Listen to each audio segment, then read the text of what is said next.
Hello दोस्तों, कैसे आप सभी लोग। उम्मीद करते हैं आप लोग बहुत अच्छे होंगे और 72nd बीपीएससी प्रीलिम्स की तैयारी अच्छे से कर रहे होंगे। तो आपके पास वक्त कम है, आप बहुत अच्छे से रिवाइज करें इम्पॉर्टेंट सेलेक्टिव, और जो लग रहा है कि ये आ सकता है उस पर ज़्यादा फोकस करने का वक्त आया है। आप अच्छे से तैयारी करें, ईश्वर पे विश्वास रखें, एग्ज़ाम ज़रूर निकलेगा। आज ये वीडियो बनाने का जो मेरा मकसद है वो ये है कि मैं जो अपने एक्सपीरियंसेस हैं उनको शेयर करने जा रहा हूँ कि एग्जामिनेशन हॉल में बीपीएससी प्रीलिम्स में 150 क्वेश्चंस में कितने क्वेश्चंस करने चाहिए। इतने क्वेश्चंस आप ज़रूर करें, ना ही बहुत ज़्यादा कम, ना ही बहुत ज़्यादा ही सॉल्व करें, क्योंकि बहुत कम करने पर भी अफसोस रह जाता है कि और कर लेना चाहिए था अटेम्प्ट। और बहुत ज़्यादा अगर आप अटेम्प्ट करते हैं तो वहाँ भी रिस्क होता है, क्योंकि 1/3 या 33% लगभग माइनस मार्किंग भी है। तो मेरा जो अप्रोच रहा था 70th और 71st बीपीएससी प्रीलिम्स में, वो रहा था 130 से 135 क्वेश्चंस। तो 130 से 135 क्वेश्चन सॉल्व आप करिए, 135 से आगे आप नहीं बढ़िए किसी भी हाल में, और 125 से आप कम मत करिए किसी भी हाल में। जैसे मैं आपको बता दूं कि 71st जो प्रीलिम्स था बीपीएससी का, उसमें मैंने करीब 127 क्वेश्चंस अटेम्प्ट किए थे। तो आप जो एक रेंज लेकर जाना चाहते हैं वो रेंज है 125 से लेकर 135 के बीच में आप जो है ज़रूर क्वेश्चन अटेम्प्ट करें, जिससे कि आपका जो सफलता है वो क्या हो सके, सुनिश्चित हो सके। ठीक है, तो ये रहा नंबर ऑफ़ क्वेश्चंस अटेम्प्ट करने के लिए। साथ ही साथ आप सबको पता है कि इस बार से बीपीएससी ने एक नया जो है वो ऑप्शन दिया है, ऑप्शन ई।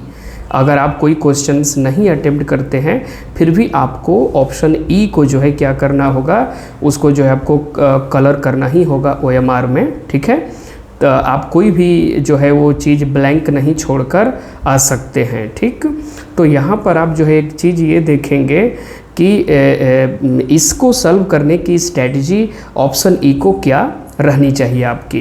देखिए, मेरे अनुसार मैं अपने एक्सपीरियंसेस ही शेयर कर सकता हूँ। मुझे ऐसा लगता है कि आप उन क्वेश्चंस को जो आप छोड़ने वाले हैं, तो आपको ऐसा लगेगा कि नहीं, ये क्वेश्चन मैं कर ही नहीं पाऊँगा, ये मुझे आ ही नहीं रहा है, या फिर मुझे ये अटेम्प्ट करना ही नहीं है। वैसे सेलेक्टिव क्वेश्चंस को आप सर्कल कर लीजिए या लिख दीजिए कि नॉट अटेम्प्ट NA। ठीक है, उसके ऊपर NA कि मुझे ये क्वेश्चन नहीं करना है।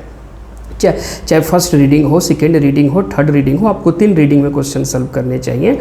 और लिख दीजिए कि नॉट अटेम्प्टेड, या मैं ये नहीं करने वाला हूँ, या डाउटफुल है, या इसको मैं नहीं करूँगा। वैसे क्वेश्चंस को ही आप छोड़ेंगे और ई ऑप्शन में कलर करेंगे जो आपको लगता है कि किसी भी तरह से मैं इस क्वेश्चन को करने में सक्षम नहीं हूँ, 50-50 भी नहीं हो रहा है, एजुकेटेड गेस भी नहीं लग रहा है। उन क्वेश्चंस को ही आप छोड़ें और उसको शुरू में ही आप कलर नहीं करें OMR में, उसको आप सर्कल कर लीजिएगा कि मुझे ये छोड़ने हैं।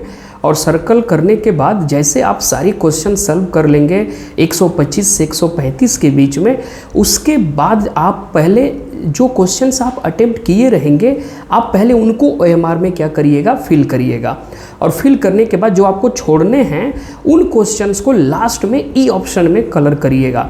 ऐसे क्या होगा, कभी कभी क्या होता है कि आप स्टार्टिंग में MCQ सॉल्व करना शुरू किए तो ऐसा लगता है कि यार मुझे इसका आंसर नहीं पता है, लेकिन फर्स्ट रीडिंग के बाद जब सेकेंड रीडिंग में पहुंचते हैं तो ऐसा लगता है कि हाँ, इसका तो आंसर ये होगा। और आपने अगर शुरू में ही उसको नॉट अटेम्प्टेड करके और आपने उसको ई ऑप्शन में कलर कर दिया, फिर पता चला कि यार इसका आंसर तो ये होगा, आपको याद आ गया, तब तो आप फंस जाएंगे, आपका 1 नंबर गया। और जानते हैं कि यहाँ 0.1 से लोग बाहर हो जाते हैं। ठीक है, इतना कंपटीशन है। तो जो नहीं करना है ई ऑप्शन के लिए, उसको आप लास्ट में फिलअप करना। ठीक है। और थोड़ी सी आपको तेज़ी दिखानी होगी, क्योंकि कोई एक्स्ट्रा टाइम बीपीएससी की तरफ से नहीं दिया जाएगा, उतने ही समय में आपको ये भी फिलअप करना है।